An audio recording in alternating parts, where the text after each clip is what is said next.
Saya bersyukur gitu ya, sebelumnya KPK, Polri, bahkan TNI itu kalau dikritik ya mereka jawab. Ya meskipun kadang-kadang jawabannya tidak memuaskan, tapi ya mereka jawab gitu. Bukan kemudian menahan orang yang mengkritiknya.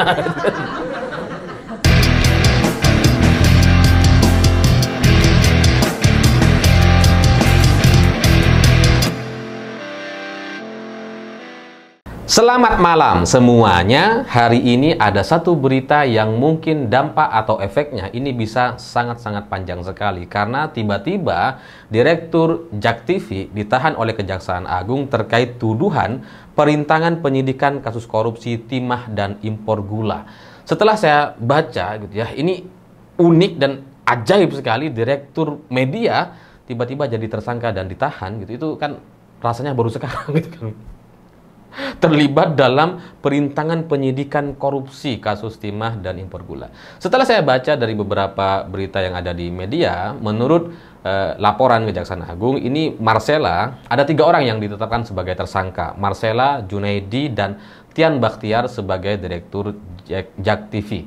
Marcella ini bertindak sebagai orang yang melakukan pembayaran katanya, mengorder, dan kemudian Junaidi adalah dosen dan sekaligus advokat yang membuat narasi-narasi yang menyudutkan Kejaksaan Agung, dan kemudian konten-konten dibuat atau disebarkan oleh Tian Bakhtiar sebagai Dirut JAK TV. Dan katanya Tian Bakhtiar sebagai pihak yang menyiarkan atau menyebarkan konten-konten pemberitaan terkait Kejaksaan Agung mendapatkan uang sebesar 478 juta rupiah.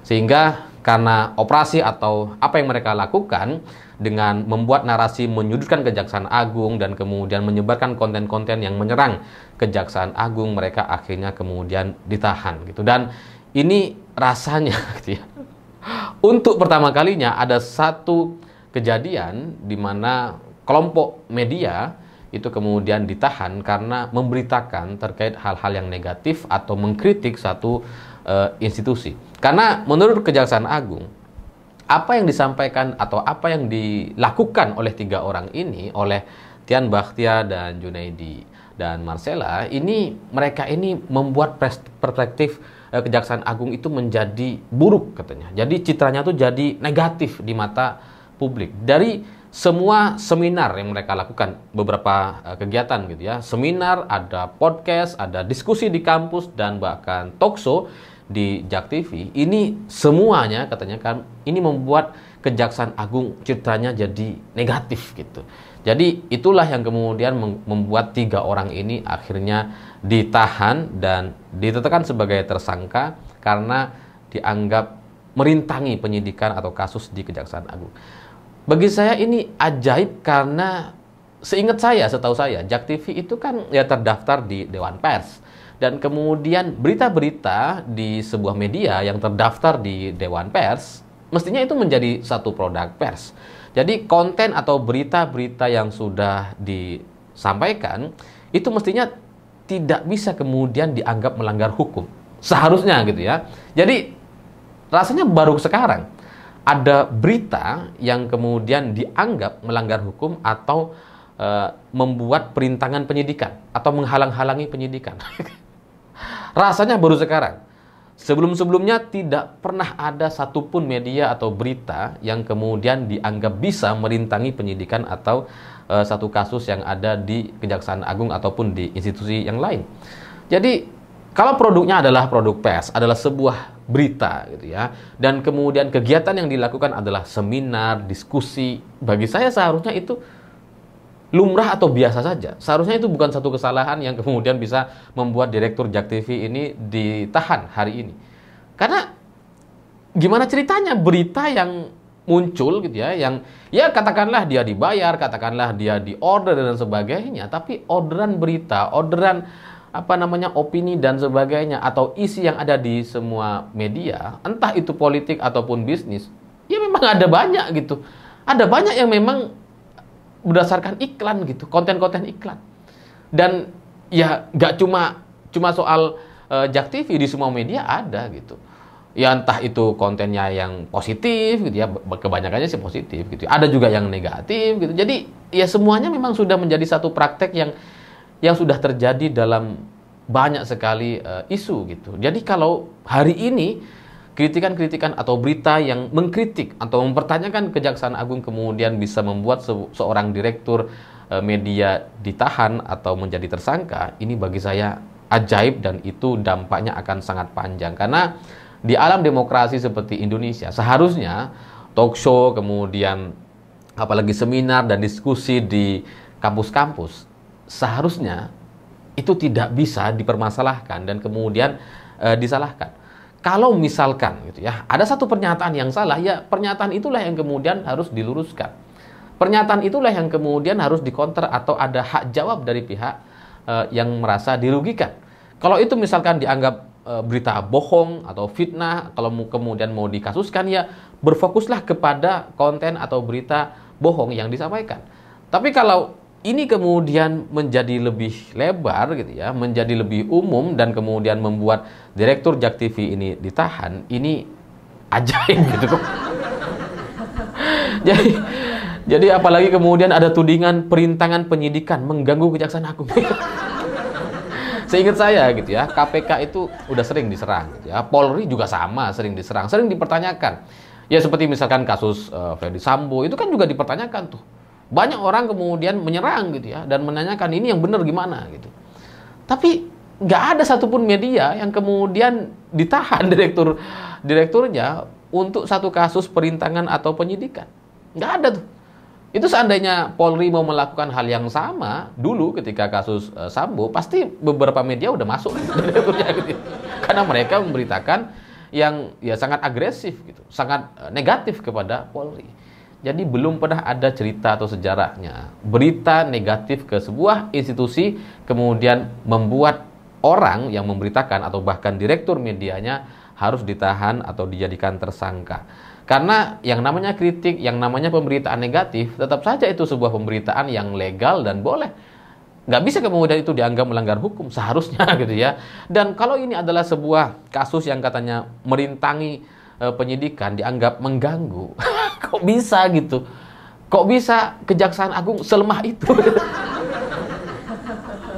Dan yang lebih menarik dari kasus ini, saya terus terang mohon maaf gitu ya, saya menonton banyak sekali konten-konten di media sosial, kemudian membaca banyak sekali berita, tapi untuk urusan berita-berita di JAK TV ini, seingat saya itu tidak terlalu viral, tidak terlalu dibicarakan. Kita bahkan nggak tahu konten mana yang dipermasalahkan oleh Kejaksaan Agung, yang sampai membuat Kejagung murka dan menangkap atau menahan direktur JAK TV. Saya nggak tahu. Dan pertanyaannya, kalau kontennya nggak viral, kok bisa Kejaksaan Agung terganggu? Kok bisa gitu? Padahal dulu kalau sekali lagi mau dibandingkan dengan Polri atau kasus Ferdy Sambo misalkan gitu ya, itu kan wah rame sekali, viral sekali gitu. Dan nggak sebanding lah dengan isu atau kasus yang melibatkan Kejaksaan Agung hari ini. Bahkan saya terus terang nggak ngerti konten mana yang dipermasalahkan. Kalau misalkan Kejaksaan Agung bilang ya karena ada diskusi-diskusi yang mendiskreditkan, ada yang bilang bahwa cara Kejaksaan Agung menghitung kerugian negara ini tidak pas, tidak sesuai dan sebagainya, harusnya kan itu ya dijawab saja gitu. Bukan kemudian membuat keputusan atau penahanan yang seperti ini. Karena kalau kritik atau diskusi atau seminar-seminar yang dilakukan di kampus kemudian dianggap sebuah kesalahan yang seperti ini, maka itu akan sangat mengkhawatirkan sekali. Saya bersyukur gitu ya, sebelumnya KPK, Polri, bahkan TNI itu kalau dikritik ya mereka jawab. Ya meskipun kadang-kadang jawabannya tidak memuaskan, tapi ya mereka jawab gitu. Bukan kemudian menahan orang yang mengkritiknya. Jadi pembelaan di media itu bagi saya ya dari dulu ada sudah gitu. Kalau misalkan ada pihak-pihak yang didiskreditkan, tidak terima, ada hak jawab di media yang sama seharusnya gitu ya. Jadi ya kalau kemudian satu kasus yang seperti ini berakhir kepada penindakan yang semena-mena, itu menurut saya sangat mengerikan, sangat mengkhawatirkan sekali, karena mungkin hari ini JAK TV yang kena gitu. Karena di masa yang akan datang, kalau ini dibiarkan, kalau ini tidak dilawan, saya kok curiga target utamanya adalah Tempo atau Bocor Halus. Ya karena ya kalau sekarang JAK TV ini nggak terlalu viral gitu, nggak terlalu banyak orang yang tahu, beda jauh sekali dengan Tempo atau Bocor Halus misalkan. Ya bayangkan, Kalau yang tidak terlalu viral saja kemudian dituding melakukan perintangan penyidikan, apalagi yang sekelas Tempo atau Bocor Halus gitu. Dan namanya sebuah kasus gitu ya, entah kasus apapun lah, entah korupsi dan sebagainya, kan lumrah atau biasa terjadi pertanyaan-pertanyaan atau kemudian perdebatan-perdebatan, dan dari beberapa pihak kemudian kadang-kadang saling mengkritik gitu.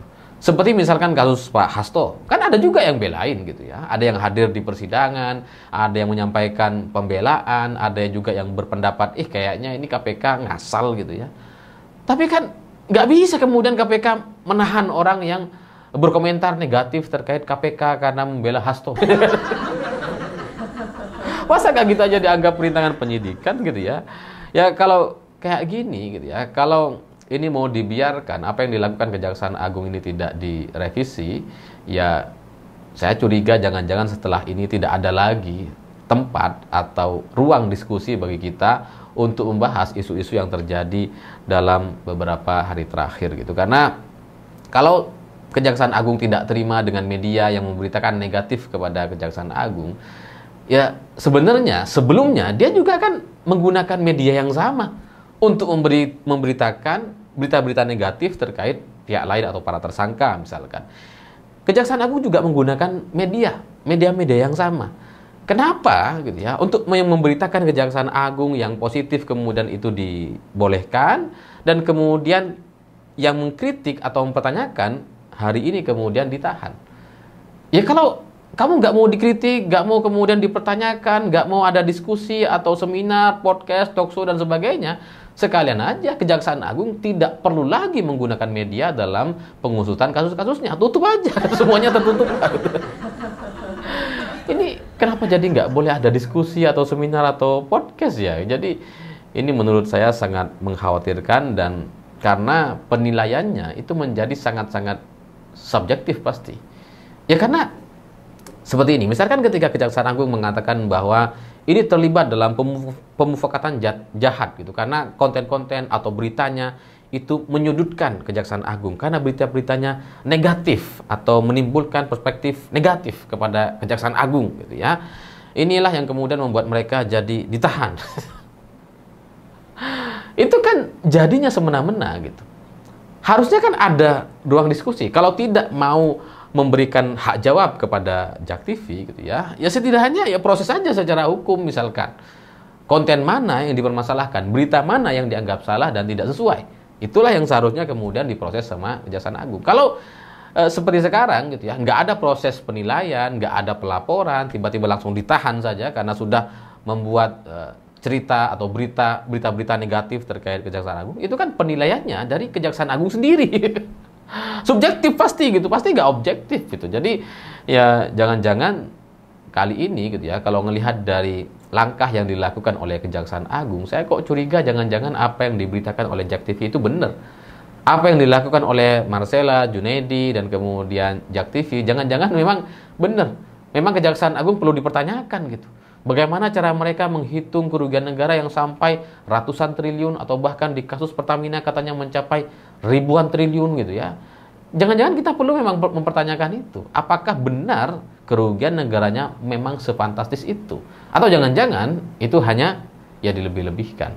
Ya semoga ini kasus menjadi satu pelajaran untuk kita semua dan tidak menghentikan ruang-ruang diskusi, seminar, podcast, atau talkshow yang ada di media hari ini. Karena bagaimanapun kalau kerja-kerja atau aktivitas yang semacam itu kemudian mengakibatkan konsekuensi hukum dan harus ditahan, harus membuat direktur medianya ditahan, itu kayaknya akan sangat merugikan. Dan ini kalau dibiarkan atau kalau tetap kemudian dia masuk, direktur JAK TV-nya ini dipermasalahkan, saya khawatir semua direktur media setelah ini akan diganti karena semuanya ditahan karena kasus merintangi penyidikan atau dianggap mengganggu sebuah institusi.